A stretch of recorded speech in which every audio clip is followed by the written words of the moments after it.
সুদীপাকে চৌধুরী বাড়ি থেকে তাড়ানোর আগে পরমার নোংরামি ধরে ফেললো গায়ত্রী চৌধুরী। হ্যাঁ বন্ধুরা, আমরা এমনটাই দেখতে পাবো অনুরাগের ছোঁয়া ধারাবাহিকের আগামী পর্বগুলোতে।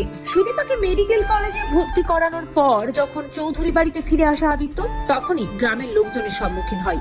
নবীনপুর গ্রাম থেকে বেশ কয়েকজন লোক আসে এবং তারা জানায় যে সুন্দর পালিয়ে গেছে, সুদীপাকে আরো সাবধানে থাকতে বলে।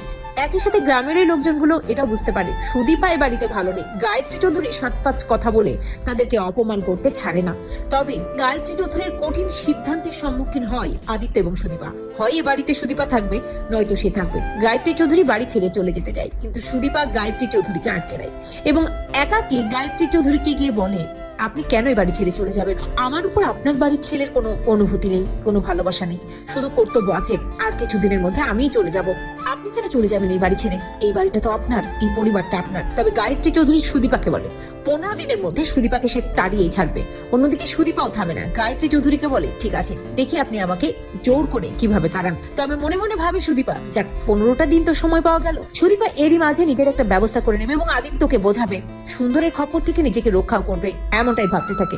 অন্যদিকে গায়ত্রী চৌধুরী ভাবতে থাকে যে কোনো উপায়ে তাকে সুদীপাকে এই বাড়ি থেকে তাড়াতেই হবে।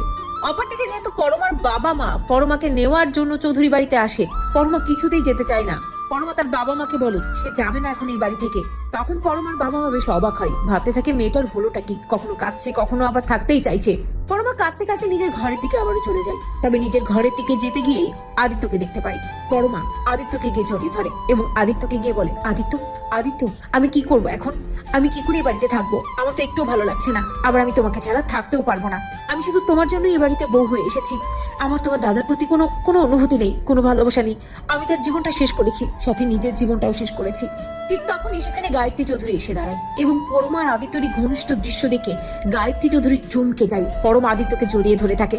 আদিত্য পরমাকে সরিয়ে দিয়ে বলে, পরমা তুমি তোমার লিমিট ক্রস করো না, ভুলে যাও না তুমি এখন আমার দাদার বউ, আর তুমি আমার বন্ধু। তোমার সাথে আমার আর কোনো সম্পর্ক নেই, পুরনো কোনো সম্পর্কের কথা তুমি আর মাথায় আনবে না। তো বন্ধুরা, তোমরা এটা চাও তো এভাবেই যেন গায়ত্রী চৌধুরী সুদীপাকে তাড়ানোর আগেই পরমার নোংরামি ধরতে পারে? কমেন্ট করে জানাতে ভুলো না।